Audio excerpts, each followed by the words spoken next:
छठा अध्याय सप्ताह यज्ञ की विधि। श्री सनकादि कहते हैं, नारद जी, अब हम आपको सप्ताह श्रवण की विधि बताते हैं। यह विधि प्रायः लोगों की सहायता और धन से साध्य कही गई है। पहले तो यत्न पूर्वक ज्योतिषी को बुलाकर मुहूर्त पूछना चाहिए तथा विवाह के लिए जिस प्रकार धन का प्रबंध किया जाता है उस प्रकार ही धन की व्यवस्था इसके लिए करनी चाहिए। कथा आरंभ करने में भाद्रपद, आश्विन, कार्तिक, मार्गशीर्ष, आषाढ़ और श्रावण ये 6 महीने श्रोताओं के लिए मोक्ष की प्राप्ति के कारण हैं। देवर्षे, इन महीनों में भी भद्रा व्यतिपात आदि कुयोगों का सर्वथा त्याग देना चाहिए तथा दूसरे लोग जो उत्साही हों उन्हें अपना सहायक बना लेना चाहिए। फिर प्रयत्न करके देश देशांतरों में ये संवाद भेजना चाहिए कि यहाँ कथा होगी, सब लोगों को सपरिवार पधारना चाहिए। स्त्री और शूद्रादि भगवत कथा एवं संकीर्तन से दूर पड़ गए हैं, उनको भी सूचना हो जाए ऐसा प्रबंध करना चाहिए। देश देश में जो विरक्त वैष्णव और हरि कीर्तन के प्रेमी हों उनके पास निम्न निमंत्रण पत्र अवश्य भेजे। उसे लिखने की विधि इस प्रकार बताई गई है। महानुभावों, यहाँ 7 दिन तक सत्पुरुषों का बड़ा दुर्लभ समागम रहेगा और अपूर्व रसमयी श्रीमद् भागवत की कथा होगी। आप लोग भागवत रस के रसिक हैं, अतः श्री भागवतामृत का पान करने के लिए प्रेम पूर्वक शीघ्र ही पधारने की कृपा करें। यदि आपको विशेष अवकाश न हो तो भी एक दिन के लिए तो अवश्य ही कृपा करनी चाहिए, क्योंकि यहाँ का तो एक क्षण भी अत्यंत दुर्लभ है। इस प्रकार विनय पूर्वक उन्हें निमंत्रित करें और जो लोग आएं उनके लिए यथोचित निवास स्थान का प्रबंध करें। कथा का श्रवण किसी तीर्थ में, वन में अथवा अपने घर पर भी अच्छा माना गया है। जहाँ लंबा चौड़ा मैदान हो वहीं कथा स्थल रखना चाहिए। भूमि का शोधन, मार्जन और लेपन करके रंग बिरंगी धातुओं से चौक पूरे घर की सारी सामग्री उठाकर एक कोने में रख दे। 5 दिन पहले से ही यत्न पूर्वक बहुत से बिछाने के वस्त्र एकत्र कर लें तथा केले के खंभों से सुशोभित एक ऊंचा मंडप तैयार कराए। उसे सब ओर फल, पुष्प, पत्र और चंदोवे से अलंकृत करे तथा चारों ओर झंडियां लगाकर तरह तरह के सामानों से सजा दे। उस मंडप में कुछ ऊंचाई पर 7 विशाल लोकों की कल्पना करे और उनमें विरक्त ब्राह्मणों को बुला बुलाकर बैठावे। आगे की ओर उनके लिए वहां यथोचित आसन तैयार रखे। इनके पीछे वक्ता के लिए भी एक दिव्य सिंहासन का प्रबंध करे। यदि वक्ता का मुख उत्तर की ओर रहे तो श्रोता पूर्वाभिमुख होकर बैठे और यदि वक्ता पूर्वाभिमुख रहे तो श्रोताओं को उत्तर की ओर मुख करके बैठना चाहिए, अथवा वक्ता और श्रोता को पूर्वमुख होकर बैठना चाहिए।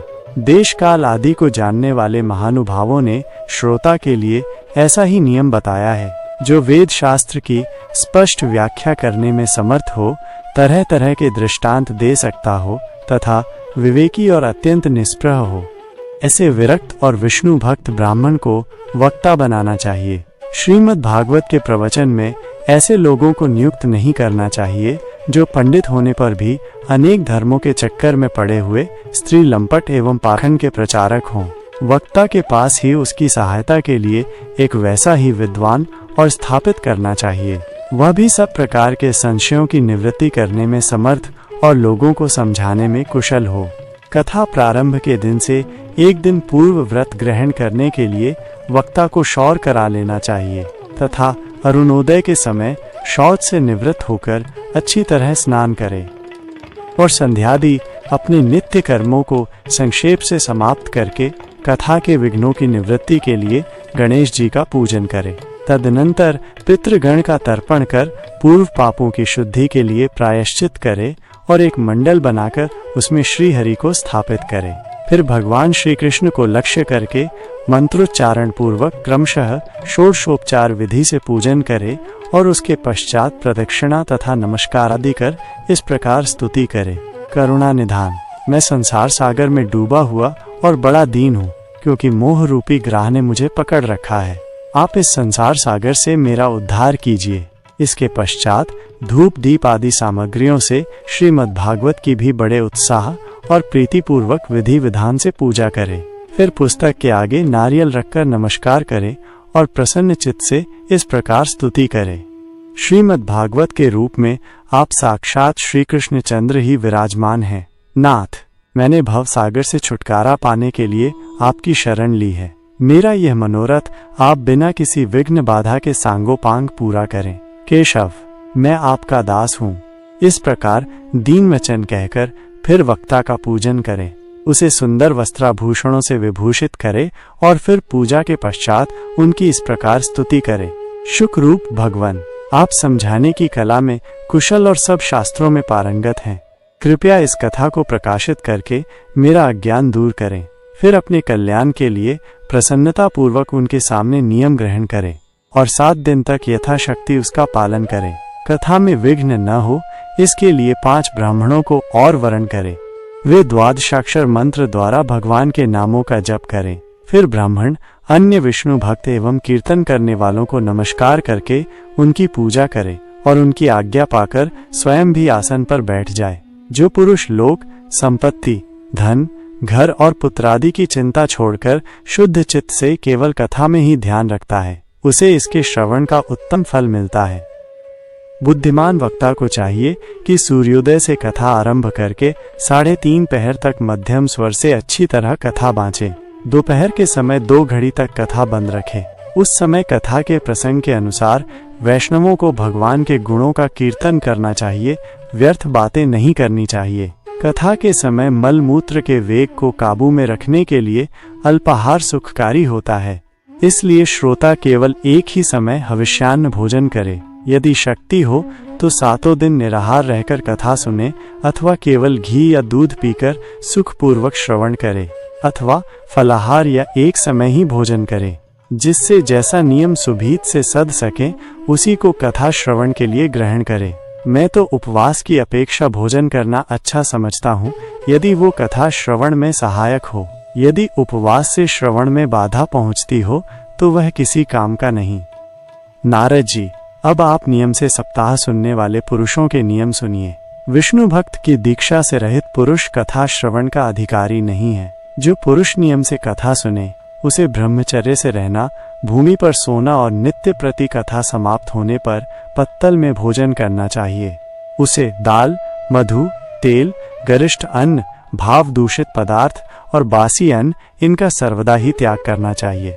काम, क्रोध, मद, मान, मत्सर, लोभ, दंभ, मोह और द्वेष को तो अपने पास भी नहीं फटकने देना चाहिए।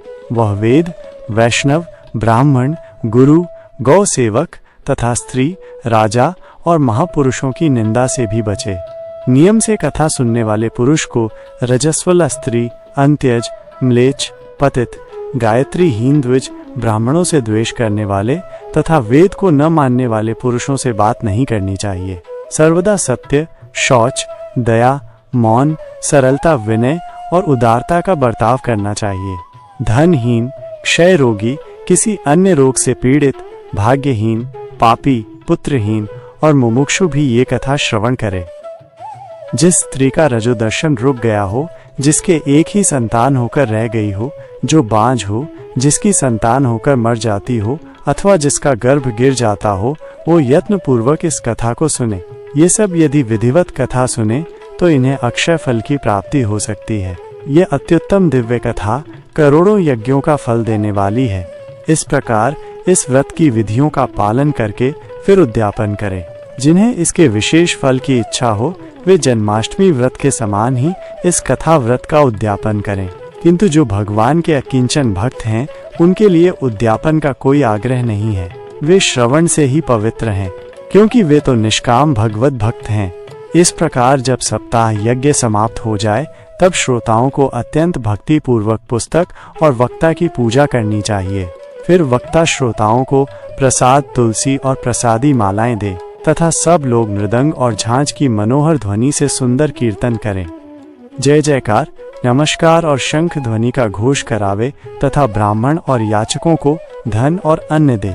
श्रोता विरक्त हो तो कर्म की शांति के लिए दूसरे दिन गीता पाठ करे। गृहस्थ हो तो हवन करे। उस हवन में 10वें स्कंद का एक एक श्लोक पढ़कर विधि पूर्वक खीर, मधु, घृत, तिल और अन्नादि सामग्रियों से आहुति दे अथवा एकाग्र चित्त से गायत्री मंत्र द्वारा हवन करे, क्योंकि तत्वतः ये महापुराण गायत्री स्वरूप ही है। होम करने की शक्ति न हो तो उसका फल प्राप्त करने के लिए ब्राह्मणों को हवन सामग्री दान करें, तथा नाना प्रकार की त्रुटियों को दूर करने के लिए और विधि में फिर जो न्यूनता रह गई हो उसके दोषों की शांति के लिए विष्णु सहस्त्र नाम का पाठ करें। उससे सभी कर्म सफल हो जाते हैं, क्योंकि कोई भी कर्म इससे बढ़कर नहीं है। फिर 12 ब्राह्मणों को खीर और मधु आदि उत्तम उत्तम पदार्थ खिलाए तथा व्रत की पूर्ति के लिए गौ और सुवर्ण का दान करे। सामर्थ्य हो तो 3 तोले सोने का एक सिंहासन बनवाए, उस पर सुंदर अक्षरों में लिखी हुई श्रीमद् भागवत की पोथी रखकर उसकी आवाहनादि विविध उपचारों से पूजा करे और फिर जितेंद्रीय आचार्य को उसका वस्त्र, आभूषण एवं गंधादि से पूजन कर दक्षिणा के सहित समर्पण कर दे। यों करने से वह बुद्धिमान दाता जन्म मरण के बंधनों से मुक्त हो जाता है। ये सप्ताह पारायण की विधि सब पापों की निवृत्ति करने वाली है। इसका इस प्रकार ठीक ठीक पालन करने से ये मंगलमय भागवत पुराण अभीष्ट फल प्रदान करता है तथा अर्थ, धर्म, काम और मोक्ष चारों की प्राप्ति का साधन हो जाता है, इसमें संदेह नहीं। सनकादि कहते हैं, नारद जी, इस प्रकार तुम्हें यह सप्ताह श्रवण की विधि हमने पूरी सुना दी। अब और क्या सुनना चाहते हो? इस श्रीमद् भागवत से भोग और मोक्ष दोनों ही हाथ लग जाते हैं। सूत जी कहते हैं, शौनक जी, यों कहकर महामुनि सनकादि ने 1 सप्ताह तक विधि पूर्वक इस सर्व पाप नाशनी, परम पवित्र तथा भोग और मोक्ष प्रदान करने वाली भागवत कथा का प्रवचन किया। सब प्राणियों ने नियम पूर्वक इसे श्रवण किया। इसके पश्चात उन्होंने विधि पूर्वक भगवान पुरुषोत्तम की स्तुति की। कथा के अंत में ज्ञान, वैराग्य और भक्ति को बड़ी पुष्टि मिली और वे तीनों एकदम तरुण होकर सब जीवों का चित्त अपनी ओर आकर्षित करने लगे। अपना मनोरथ पूरा होने से नारद जी को भी बड़ी प्रसन्नता हुई। उनके सारे शरीर में रोमांच हो आया और वे परमानंद से पूर्ण हो गए। इस प्रकार कथा श्रवण कर भगवान के प्यारे नारद जी हाथ जोड़कर प्रेम गदगद वाणी से सनकादि से कहने लगे। नारद जी ने कहा, मैं धन्य हूँ, आप लोगों ने करुणा करके मुझे बड़ा ही अनुग्रहित किया है। आज मुझे सर्व पापहारी भगवान श्री हरि की ही प्राप्ति हो गई। तपोधनो, मैं श्रीमद् भागवत श्रवण को ही सब धर्मों से श्रेष्ठ मानता हूँ, क्योंकि इसके श्रवण से वैकुंठ गोलोक विहारी श्री कृष्ण की प्राप्ति होती है। सूत जी कहते हैं, शौनक जी, वैष्णव श्रेष्ठ नारद जी यूं कह ही रहे थे कि वहां घूमते फिरते योगेश्वर शुकदेव जी आ गए। कथा समाप्त होते ही व्यास नंदन वहां पधारे। 16 वर्ष की सी आयु आत्म लाभ से पूर्ण ज्ञान रूपी महासागर का संवर्धन करने के लिए चंद्रमा के समान वे प्रेम से धीरे धीरे श्रीमद् भागवत का पाठ कर रहे थे। परम तेजस्वी शुकदेव जी को देखकर सारे सभासद झटपट खड़े हो गए और उन्हें एक ऊंचे आसन पर बैठाया। फिर देवर्षि नारद जी ने उनका प्रेम पूर्वक पूजन किया। उन्होंने सुख पूर्वक बैठकर कहा, आप लोग मेरी निर्मल वाणी सुनिए। श्री शुकदेव जी बोले, रसिक एवं भावुक जन, यह श्रीमद् भागवत वेद रूप कल्प वृक्ष का परिपक्व फल है। श्री शुकदेव रूप शुक के मुख का संयोग होने से अमृत रस से परिपूर्ण है। ये रसी रस है, इसमें न छिलका है न गुठली। ये इसी लोक में सुलभ है। जब तक शरीर में चेतना रहे तब तक आप लोग बार बार इसका पान करें। महामुनि व्यास देव ने श्रीमद् भागवत महापुराण की रचना की है। इसमें निष्कपट निष्काम परम धर्म का निरूपण है। इसमें शुद्धांतःकरण, सत्पुरुषों के जानने योग्य कल्याणकारी वास्तविक वस्तु का वर्णन है, जिससे तीनों तापों की शांति होती है। इसका आश्रय लेने पर दूसरे शास्त्र अथवा साधन की आवश्यकता नहीं रहती। जब कभी पुण्यात्मा पुरुष इसके श्रवण की इच्छा करते हैं तभी ईश्वर अविलंब उनके हृदय में अवरुद्ध हो जाता है। ये भागवत पुराणों का तिलक और वैष्णवों का धन है। इसमें परमहंसों के प्राप्य विशुद्ध ज्ञान का ही वर्णन किया गया है तथा ज्ञान, वैराग्य और भक्ति के सहित निवृत्ति मार्ग को प्रकाशित किया गया है। जो पुरुष भक्ति पूर्वक इसके श्रवण, पठन और मनन में तत्पर रहता है वह मुक्त हो जाता है। यह रस स्वर्ग लोक, सत्यलोक, कैलाश और वैकुंठ में भी नहीं है। इसलिए भाग्यवान श्रोताओं, तुम इसका खूब पान करो, इसे कभी मत छोड़ो। सूत जी कहते हैं, श्री शुकदेव जी इस प्रकार कह ही रहे थे कि उस सभा के बीचों बीच प्रहलाद, बलि, उद्धव और अर्जुन आदि पार्षदों के सहित साक्षात श्री हरि प्रकट हो गए। तब देवर्षि नारद ने भगवान और उनके भक्तों की यथोचित पूजा की। भगवान को प्रकट हुआ देख देवर्षि ने उन्हें एक विशाल सिंहासन पर बैठा दिया और सब लोग उनके सामने संकीर्तन करने लगे। उस कीर्तन को देखने के लिए श्री पार्वती जी के सहित महादेव जी और ब्रह्मा जी भी आए। कीर्तन आरंभ हुआ। प्रहलाद जी तो चंचल गति फुर्तीले होने के कारण करताल बजाने लगे। उद्धव जी ने झांझें उठा लीं। देवर्षि नारद वीणा की ध्वनि करने लगे। स्वर विज्ञान गान विद्या में कुशल होने के कारण अर्जुन राग अलापने लगे। इंद्र ने मृदंग बजाना आरंभ किया। सनकादि बीच बीच में जयघोष करने लगे और इन सब के आगे सुखदेव जी तरह तरह की सरस अंगभंगी करके भाव बताने लगे। इन सब के बीच में परम तेजस्वी भक्ति ज्ञान और वैराग्य नटों के समान नाचने लगे। ऐसा अलौकिक कीर्तन देखकर भगवान प्रसन्न हो गए और इस प्रकार कहने लगे, मैं तुम्हारी इस कथा और कीर्तन से बहुत प्रसन्न हूँ। तुम्हारे भक्ति भाव ने इस समय मुझे अपने वश में कर लिया है, अतः तुम लोग मुझसे वर मांगो। भगवान के ये वचन सुनकर सब लोग बड़े प्रसन्न हुए और प्रेमार्द्र चित्त से भगवान से कहने लगे, भगवान हमारी यह अभिलाषा है कि भविष्य में भी जहाँ कहीं सप्ताह कथा हो वहाँ आप इन पार्षदों के सहित अवश्य पधारें। हमारा ये मनोरथ पूर्ण कर दीजिए। भगवान तथास्तु कहकर अंतर्धान हो गए। इसके पश्चात नारद जी ने भगवान तथा उनके पार्षदों के चरणों को लक्ष्य करके प्रणाम किया और फिर सुखदेव जी आदि तपस्वियों को भी नमस्कार किया। कथामृत का पान करने से सब लोगों को बड़ा ही आनंद हुआ। उनका सारा मोह नष्ट हो गया। फिर वे सब लोग अपने अपने स्थानों को चले गए।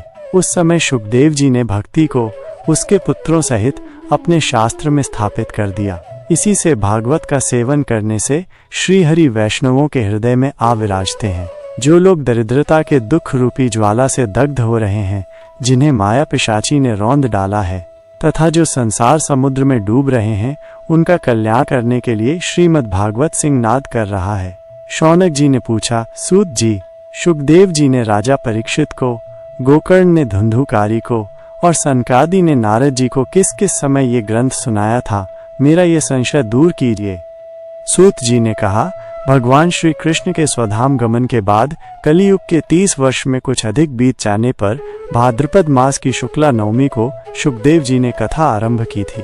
राजा परीक्षित के कथा सुनने के बाद कलियुग के 200 वर्ष बीत जाने पर आषाढ़ मास की शुक्ला नवमी को गोकर्ण जी ने ये कथा सुनाई थी। इसके पीछे कलियुग के 30 वर्ष और निकल जाने पर कार्तिक शुक्ला नवमी से सनकादि ने कथा आरंभ की थी। निष्पाप शौनक जी, आपने जो कुछ पूछा था उसका उत्तर मैंने आपको दे दिया। इस कलियुग में भागवत की कथा भवरोग की रामबाण औषधि है। संतजन, आप लोग आदर पूर्वक इस कथामृत का पान कीजिए। ये श्री कृष्ण को अत्यंत प्रिय, संपूर्ण पापों का नाश करने वाला, मुक्ति का एकमात्र कारण और भक्ति को बढ़ाने वाला है। लोक में अन्य कल्याणकारी साधनों का विचार करने और तीर्थों का सेवन करने से क्या होगा।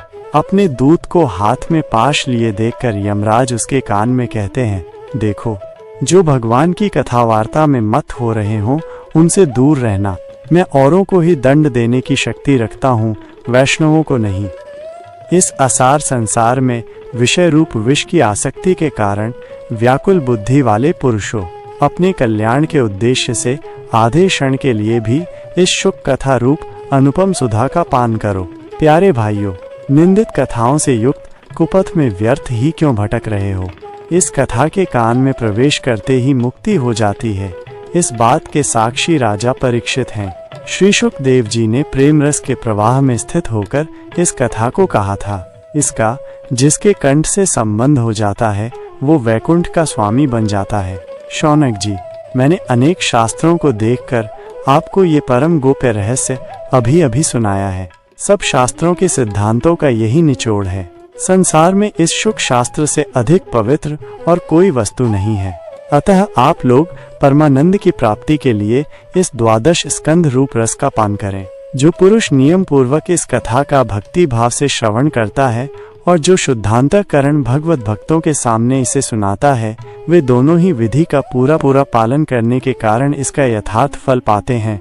उनके लिए त्रिलोकी में कुछ भी असाध्य नहीं रह जाता। श्रीमद् भागवत महात्म्य समाप्ते। हरि ओम।